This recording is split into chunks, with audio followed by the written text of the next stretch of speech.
shimalli hante yokoonni wal muru shimala tante yokoonni wal muru goonni gootuma lubbuun mararamu guyyaa gadee kan kee kana garu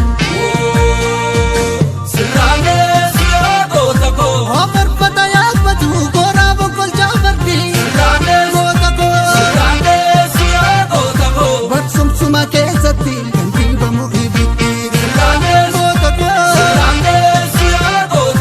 Otoo akka oomomsuun sagannan jareettini Galaana kan hin dhufne bishaan roobuun keelsanii Muka yaabanii alfee morodaan qabu ofeegii yaa goota koo ofeegani si galee abbaatti ni manii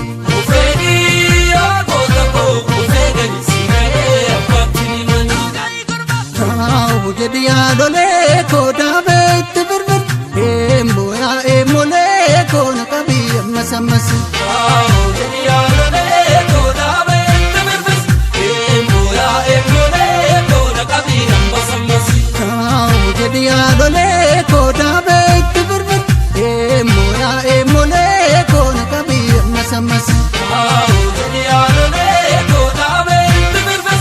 eemmoo yaa eemmolee koo na qabii ammas ammas Eemmolee koo yaalolee koo eemmolee koo duffallaa na bartee yaalolee koo margaa farkin ta'u eemmolee koo kaballaan guddattee yaalolee koo dibbi qabdoo taa'u eemmolee koo qaqqabadhuu laalii yaalolee koo dhiidaa barabbaasa eemmolee koo garaaraafuu baree yaalolee koo cooma katteessisa yaalolee koo hiriyaa dhugaa gartuun nama hu gartuun nama hu gartuun nama hu gartuu gartuu gantuun nama hu gartuu gartuu gantuun nama hu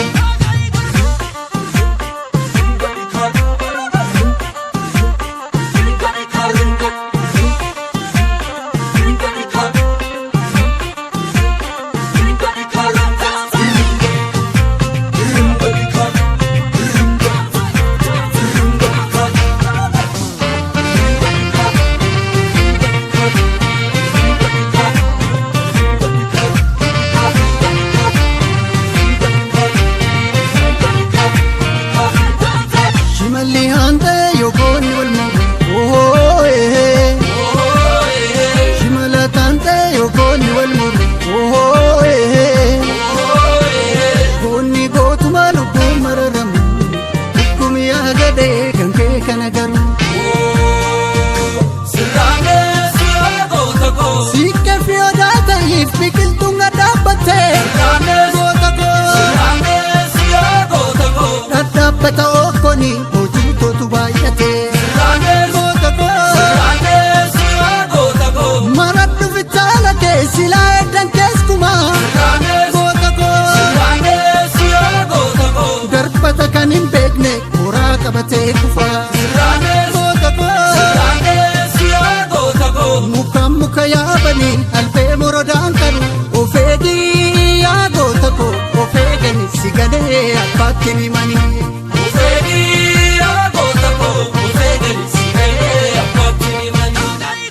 Kaawu jedhi yaalolee koo daabee itti birbir eemmoo yaa eemmolee koo na qabii ammas ammas Kaawu jedhi yaalolee koo daabee itti birbir eemmoo yaa eemmolee koo na qabii ammas ammas Kaawu jedhi yaalolee koo daabee itti birbir eemmoo yaa eemmolee koo na qabii ammas ammas Kaawu jedhi yaalolee koo daabee itti birbir eemmoo yaa eemmolee koo na qabii ammas ammas